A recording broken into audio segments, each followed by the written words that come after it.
Cartoon ചിത്രരചനയാണ് ആരംഭിക്കുന്നത്.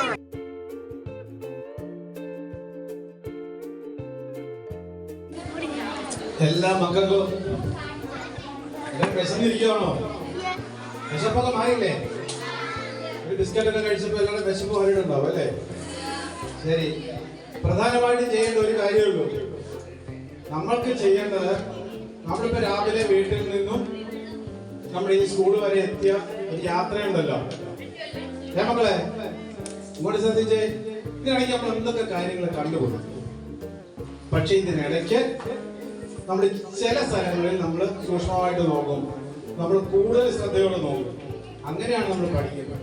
ഇപ്പോൾ വായിക്കുക, അല്ലെങ്കിൽ പാട്ട് കേൾക്കുക, അല്ലെങ്കിൽ മറ്റെന്തെങ്കിലും പഠിക്കുക, ചിത്രം വരയ്ക്കുക, ഒക്കെ നമ്മൾ ചെയ്യുന്നുണ്ട്. ഇതില് നമ്മൾക്ക് ആവശ്യം എന്ന് പറയുന്നത് നിരീക്ഷണം. നിങ്ങൾ കേട്ടിട്ടുണ്ടോ നിരീക്ഷണം എന്ന വാക്ക്? നിരീക്ഷണം എന്നൊരു വാക്കുണ്ട്. അത് നമ്മൾ നോക്കി കാണുന്നതിനെയാണ് നിരീക്ഷണം എന്ന് പറയുന്നത്. ഇംഗ്ലീഷിൽ ഒബ്സർവേഷൻ എന്ന് പറയും. അപ്പൊ നമ്മള് ഇങ്ങനെ ധാരാളം കാര്യങ്ങൾ കാണും. ഇന്ന് തന്നെ നിങ്ങൾ രാവിലെ പോലെ ഇവിടെ നിന്നൊക്കെ കാര്യങ്ങൾ കേട്ടു. ഇതിന്റെ ഇടതുവശത്തെ ഒരു വാക്കുകൂടി നമ്മൾ ചേർക്കും. മലയാളത്തിലെ സൂക്ഷ്മ എന്ന് പറയും. സൂക്ഷ്മ നിരീക്ഷണം, ഇംഗ്ലീഷിലെ കീൻ ഒബ്സർവേഷൻ.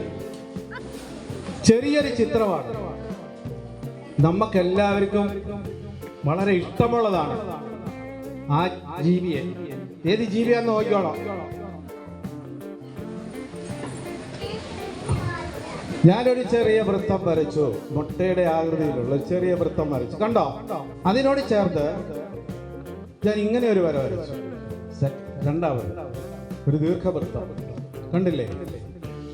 ഇവിടെ ഇങ്ങനെ ഒരു വൃത്തം വരച്ചു. എന്ത്? അതെ. അപ്പൊ നമ്മളിപ്പോ ഒരു കാർട്ടൂൺ ചിത്രം വരച്ചത് ഇത്രയായപ്പോ തന്നെ അതിനെ കുറിച്ച് നമുക്കൊരു ധാരണയായി. കണ്ണ് വരച്ചില്ല, മൂക്ക് വരച്ചില്ല, കാല് വരച്ചില്ല, വേറെ ഒന്നുമേ വരച്ചില്ല. അതിന്റെ ഏകദേശ രൂപം കൊണ്ട് തന്നെ അത് എന്തായി മാറി? ആ ഉറപ്പ്. അപ്പൊ നമുക്ക് ഇതിനെ ഒന്ന് മോഡിഫൈ ചെയ്യാം. എങ്ങനെ ചെയ്യുന്നു? ഇതിനെ നമ്മളിതാ ഇവിടെ ഇങ്ങനെ ഒരു വരയൊക്കെ വരച്ച്, ഇന്ന് വീട്ടിൽ ചെന്നിട്ട് എല്ലാവരും ഉറുമ്പിനെ പിടിച്ചു നോക്കണം. ഇങ്ങനെ ഈ വരയൊക്കെ ഉണ്ടോ എന്ന് കേട്ടോ. നമ്മൾ മുമ്പേ പറഞ്ഞില്ലേ കീൻ ഒബ്സർവേഷൻ?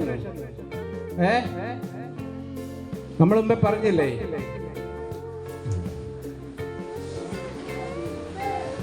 ഉറുമ്പിന് എത്ര കാലുണ്ട്? എത്ര? 4? ആ, ഞാൻ മരിച്ചപ്പോ എത്ര ഉണ്ട്? 6 ഉണ്ട്. ഓക്കെ, ആയിക്കോട്ടെ. ഉറുമ്പിന്റെ കാലം എത്രയാ? സംശയമുള്ളവർ ഇന്ന് പോയി നോക്കണം.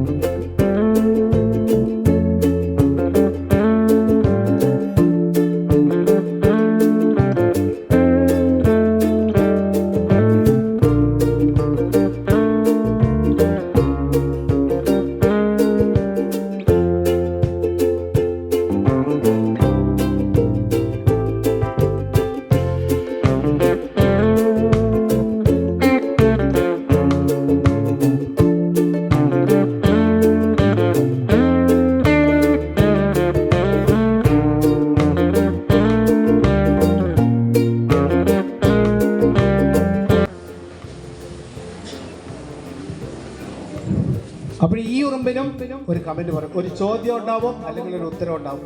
അങ്ങനെയാണ് നമ്മുടെ ഈ കാർട്ടൂൺ രൂപപ്പെടുന്നത്. കേട്ടല്ലോ? കാർട്ടൂൺ ചിത്രങ്ങൾ രൂപപ്പെടുന്നതിന്റെ ഒരു തുടക്കമാണ് ഞാൻ പറഞ്ഞത്. കാർട്ടൂൺ എന്നാൽ എന്താണ്? ഹാസ്യ ചിത്രരചന എന്ന് മാത്രം നിങ്ങൾ തൽക്കാലം അറിഞ്ഞാൽ മതി. ഹാസ്യ ചിത്രരചനയാണ്. ഒരു കാർട്ടൂൺ വരയ്ക്കുമ്പോൾ അതിനകത്ത് ഹാസ്യമുണ്ടാകണം, ആശയമുണ്ടാകണം. കേട്ടല്ലോ? ഹാസ്യമുണ്ടാകണം, ആശയമുണ്ടാകണം. അല്ലാതെ കാർട്ടൂണിന് നിശ്ചിത രൂപമില്ല. നിങ്ങൾ വരയ്ക്കുന്ന വരയാണ് അതിലെ കാർട്ടൂൺ. ഏത് രീതിയിലും വരയ്ക്കാം. തല ചതുരത്തിൽ വരയ്ക്കാം, തല നീളത്തിൽ വരയ്ക്കാം, തല വൃത്തത്തിൽ വരയ്ക്കാം, ദീർഘമായിട്ടോ ചതുരമായിട്ടോ ത്രികോണമായിട്ടോ ഏത് രീതിയിൽ വേണമെങ്കിലും നിങ്ങൾക്ക് തല വരയ്ക്കാം, ശരീരം വരയ്ക്കാം. കേവലം നമുക്ക് സ്കെലിറ്റൺ മാത്രം വരച്ച് കാർട്ടൂൺ വരയ്ക്കാം. പക്ഷേ നമ്മൾ അതിനകത്ത് നിന്ന് പറയുന്ന കാര്യങ്ങളെ കൊടുക്കുന്ന ആശയത്തിനാണ് പ്രാധാന്യം. നോക്കിക്കോളൂ. സൂര്യരശ്മി പോലെ ഇന്ന് 4 ഭാഗവും കൊളുത്തി 8 കാലുകൾക്കിടയിൽ 8 ദിക്കുമെത്തിടും. സൂര്യരശ്മി പോലെ ഇന്ന് 4 ഭാഗവും കൊളുത്തി 8 കാലുകൾക്കിടയിൽ 8 ദിക്കുമെത്തിടും. ഒട്ടുനേരം എന്നെ നോക്കി സംശയിച്ചു നിന്ന നീ ഒട്ടുമേ ഭയപ്പെടാതെ ചെയ്തു കൊള്ളുക വേലകൾ. നിന്റെ ലക്ഷ്യമാണ് നിന്റെ മാർഗമെന്നു കാണുക. നിന്നെ ഓർത്തു കാത്തിരുപ്പിനാരുമില്ല സോദര. കനത്ത കൈകളുള്ളവർ നിനക്കു ശത്രുവായിടും. പഠിച്ച പാഠമൊട്ടുമേ മറന്നിടില്ലൊരിക്കലും. ശ്രദ്ധിച്ചു കേട്ടോണം. കനത്ത കൈകളുള്ളവർ നിനക്കു ശത്രുവായിടും. പഠിച്ച പാഠമൊട്ടുമേ മറന്നിടില്ലൊരിക്കലും. ദുഷ്ടനിഗ്രഹത്തിനല്ല, ദുഷ്ടന്മാരെ നിഗ്രഹിക്കാനൊന്നുമല്ല ചിലന്തി വല കെട്ടുന്നത്. ദുഷ്ടനിഗ്രഹത്തിനല്ല, ശിഷ്ടരക്ഷണത്തിനല്ല, അല്പമാം വയറിലെ പശി അളന്നു മാറ്റുവാൻ. ആരെയും ഉപദ്രവിക്കാൻ വേണ്ടിയിട്ടല്ല ചിലന്തി വല കെട്ടുന്നത്. എന്തിനു വേണ്ടിയിട്ടാ? അതിന്റെ വിശപ്പകറ്റാനാണ്. ആര് വല കെട്ടുന്നത്? ചിലന്തി വല കെട്ടുന്നത്. ദുഷ്ടനിഗ്രഹത്തിനല്ല, ശിഷ്ടരക്ഷണത്തിനല്ല, അല്പമാം വയറിലെ പശി അളന്നു മാറ്റുവാൻ.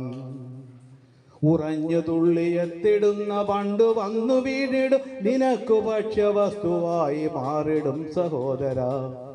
ഉറഞ്ഞു തുള്ളി വരുന്ന വണ്ട് എവിടെയാ വീഴുന്നേ? ആ ചിലന്തി പോലെ കുരുങ്ങും. അങ്ങനെ കുരുങ്ങി കഴിയുമ്പോഴാണ് അതിനെന്തുമായി മാറുന്നത്? ഭക്ഷണമായി മാറുന്നത്. അന്തിവയിൽ ശോഭയിൽ തെളിഞ്ഞ നിന്റെ വേലകൾ സൂര്യദേവൻ പോലും ഇന്ന് കണ്ണ് ചിമ്മി നോക്കിടും. ചിലത് വല കെട്ടുന്നത് എപ്പോഴാ? രാവിലെയാണോ? ഉച്ചയ്ക്കാണോ? 4 മണിക്കാണോ? അല്ല, എപ്പോഴാ വല കെട്ടുന്നത്? രാത്രിയില്ല, സന്ധ്യ ആവുന്ന നേരത്താണ്. സൺസെറ്റ് സമയത്ത്, സൂര്യൻ അസ്തമിക്കാറാവുന്ന സമയത്താണ് ചിലന്തി വല കെട്ടുന്നത്. അന്നേരം എന്താ സംഭവിക്കുന്നത് അവിടെ? അന്തിവയിൽ ശോഭയിൽ തെളിഞ്ഞ നിന്റെ വേലകൾ സൂര്യദേവൻ പോലും ഇന്ന് കണ്ണു ചിമ്മി നോക്കിടും. നിന്റെ വേലകള്, നീ ചെയ്യുന്ന ചിത്രപ്പണികള്, നീ ചെയ്യുന്ന മനോഹരമായ വേലകൾ കണ്ടാൽ, നീ വരയ്ക്കുന്ന ചിത്രങ്ങൾ കണ്ടാല് സൂര്യദേവൻ പോലും നോക്കി നിൽക്കും. നേർത്ത നൂലു കൊണ്ടു നീ മെനഞ്ഞെടുത്ത സൃഷ്ടിയെ പകച്ചു നിന്നു കണ്ടിടുന്നു ശക്തരായ മനുഷ്യർ. ശക്തിയുള്ള മനുഷ്യർ പോലും ഇത് നിൽക്കുക. എവിടുന്നാണ് ഈ നൂല് വരുന്നത് ഇപ്പോഴും അജ്ഞാതമാണ്, അല്ലേ? അതിന്റെ വയറ്റിൽ നിന്നാണെന്ന് മാത്രം അറിയാം. പക്ഷെ ഇത്രയും വലിയ വല കെട്ടുന്നതിനുള്ള നൂല് അതിങ്ങനെ ഉത്പാദിപ്പിച്ചിങ്ങനെ ഉണ്ടാക്കുകയാണ്. അതിന്റെ കഴിവ്. നിനക്കു നൽകിടുന്നു ഞാൻ പതക്കമൊന്നു നിശ്ചയം, ഭയപ്പെടാതെ വാങ്ങി നിന്റെ കൈകളിൽ കരുതുക. ഇത്രയും മനോഹരമായ വേല ചെയ്ത നിനക്ക് ഞാനൊരു സമ്മാനം തരികയാണ്. മനോഹരമായ വേലകൾ ചെയ്യുമ്പോൾ നമുക്കതിന് സമ്മാനം കിട്ടും. എന്നിട്ട് ഇതാ ഇങ്ങോട്ട് പോകും. അതിന്റെ വര വരയ്ക്കും.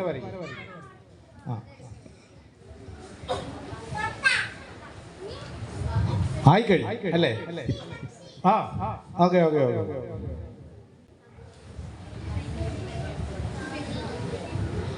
കണ്ടോ? വൃത്തം.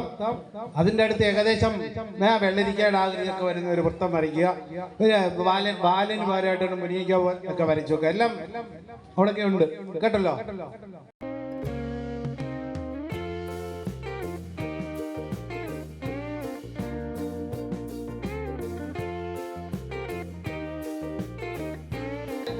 വൃത്തവും ദീർഘവൃത്തവും എല്ലാം കൂടെ ചേർന്നിട്ടുള്ള രൂപങ്ങളാണ് ശരീരം. പക്ഷികളുടെ എല്ലാം ശരീരം ഈ ആകൃതി തന്നെയാണ്. ഒട്ടുമിക്ക അല്ല, ഭൂരിപക്ഷം പക്ഷികളുടെ അങ്ങനെ തന്നെയാണ്. ഇപ്പൊ ഇവിടെ ഇതാണോ പെണ്ണോ? ഉറപ്പ് അല്ലേ? മുടിയൊക്കെ ഉണ്ട് അല്ലേ? ഇതോ ആണ്. വൃത്തം വരയ്ക്കുന്നു, കണ്ടില്ലേ? ഇങ്ങനെ വരച്ച് ഇവിടെ ചെവി വരച്ച് ഇങ്ങനെ ആക്കി, ഇങ്ങനെ വരച്ചു, പുരികം വരച്ചു, കണ്ണു വരച്ചു, ഇങ്ങനെ വരച്ചു. ഇപ്പോഴാകുമ്പോ ആള് ചിരിച്ച് നങ്ങേലി നങ്ങേലി കുഞ്ഞാങ്ങള വന്നടി, നങ്ങേലി നങ്ങേലി അരിവക്കടി നങ്ങേലി, നങ്ങേലി നങ്ങേലി കുഞ്ഞാങ്ങള വന്നടി, നങ്ങേലി നങ്ങേലി അരിവക്കടി നങ്ങേലി. മാറാപ്പേലെന്തേലും ഉണ്ടാകും നങ്ങേലി, കാര്യമായെന്തേലും കറിവെക്കുക നങ്ങേലി. മാറാപ്പേലെന്തേലും ഉണ്ടാകും നങ്ങേലി, കാര്യമായെന്തേലും കറിവെക്കുക നങ്ങേലി. ആണ്ടോടങ്ങാണ്ടാണ് വന്നേച്ച് പോകുന്നേ, തൃപ്തിപ്പെടുത്തിയാൽ പിന്നെയും വന്നിടും. ആണ്ടോടങ്ങാണ്ടാണ് വന്നേച്ച് പോകുന്നേ, തൃപ്തിപ്പെടുത്തിയാൽ പിന്നെയും വന്നിടും.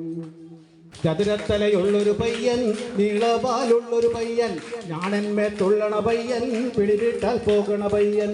കാറ്റുണ്ട് കളിയും ചിരിയും, കാറ്റില്ലേ കുളിരും വലിയും, മഴ വന്ന് മേനി നനഞ്ഞാൽ അയ്യയ്യോ തരിക, അയ്യയ്യോ തരിക.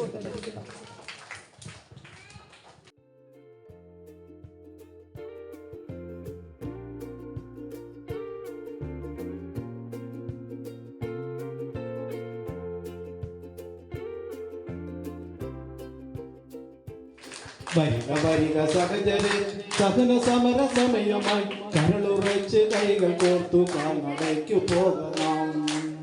ബ്രിട്ടനെ വിരട്ടുവിൻ, ചട്ടമാക മാറ്റുവിൻ, ദുഷ്ടനീതി ദുഷ്ടഭക്തിലൊട്ടുവേ നിരച്ചിടാൻ. എത്ര നാളിനടിമയായി കിടക്കണം സഖാക്കളെ, പുത്രപൗത്രരെങ്കിലും സ്വതന്ത്രരായി വരേണ്ടയോ. ഗമിക്കണം ഗരുഡ തുല്യതേരായി, ബഹുഗമിക്ക സഹഗമിക്ക സഹഗമിക്ക ധീരരേ. എത്ര പേർ രണത്തിലാണ്ട് മൃത്യു നേരിടുന്നു, തത്ര ചെന്ന് സത്യയുദ്ധമിക്കണം ജയിക്കണം. അടികളൊക്കെ വന്നു മേത്തുകൊള്ളു, കൊയ്തുടച്ചു ചിരിച്ചിരിച്ച് മാറ് കാട്ടി നിൽക്കണം. ഉപ്പ് നാം കുറുക്കണം ആരു വന്നെതിർക്കിലും, അല്പവും കൊടുത്തിടാതെ കോപിയാതെ നിൽക്കണം. ഉപ്പ് നാം കുറുക്കണം ആരു വന്നെതിർക്കിലും, അല്പവും കൊടുത്തിടാതെ കോപിയാതെ നിൽക്കണം. വരിക വരിക സഹജരെ, സഹന സമര സമയമായി, കരളുറച്ച് കൈകൾ കോർത്തു കാൽനടയ്ക്കു പോകണം, കാൽനടയ്ക്കു പോകണം, കാൽനടയ്ക്കു പോകണം. അപ്പൊ ഇങ്ങനൊരു പാട്ടുണ്ട്, ഇനി കുറെ ഏറെ ഉണ്ട്, എനിക്കറിയാം. പക്ഷെ എല്ലാവരും പാടി തീരാൻ ഇപ്പൊ പറ്റില്ല, കേട്ടല്ലോ. അപ്പൊ ഈ പാട്ട് എവിടെയും കേൾക്കുമ്പോൾ നിങ്ങൾ ഓർക്കണം, ഇന്നത്തെ വെച്ചാണ് കേട്ടതെന്നും ഇന്ന സന്ദർഭത്തിലാണ് കേട്ടതെന്നും ആരെഴുതിയതാണെന്നൊന്നും കാര്യങ്ങളൊക്കെ ഓർക്കണം, എല്ലാം ഓർക്കണം കേട്ടോ. അപ്പൊ ഇത്രയും നേരം ഈ കൊച്ചു പരിപാടി കേട്ട് സന്തോഷിച്ച് നിന്ന കുഞ്ഞുങ്ങൾക്കും അവരെ ഇവിടെ എത്തിച്ച അവരുടെ രക്ഷകർത്താക്കൾക്ക് സംഘടിപ്പിച്ച ദേശാഭിമാനികൾക്ക് എൻ്റെ എല്ലാവിധമായ നന്മകളും നേർന്നുകൊണ്ട് തൽക്കാലം നിർത്തുന്നു. നന്ദി, നമസ്കാരം.